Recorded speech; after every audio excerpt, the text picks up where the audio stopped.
Jai Hind दोस्तों. So today we are studying for the practice set 15.6. Radii of the circle are given below. Find their areas.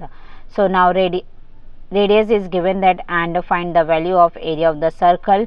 So let's see how to start the questions.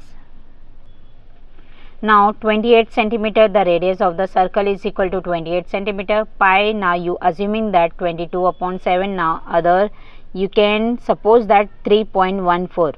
As we can say that it's depending of you. आपको क्या select करना है, 22 upon 7 या 3.14. So area of the circle is equal to pi r square. Pi is equal to 22 upon 7 and r is equal to 28 square. So get expand 28 and multiply 28 7. Then 4s are 28. Cancellation करेंगे 22. Then 4 get multiply 88 and multiply 28. So is equal to 2464 square centimeter area of the circle. Let's see next question. Now 10.5 square centimeter. Area of the radius of the circle are 10.5 centimeter and pi is equal to 22 upon 7. Area of the circle pi r square.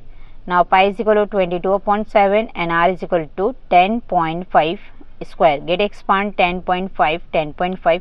So 7 ones are 7 and remaining of 3, 7 5s are 35. So 22 and 1.5 multiply 10.5. Multiply करेंगे. So 346.50 square meter. Area of the circle is equal to 346.50 square meter. Let's see next question.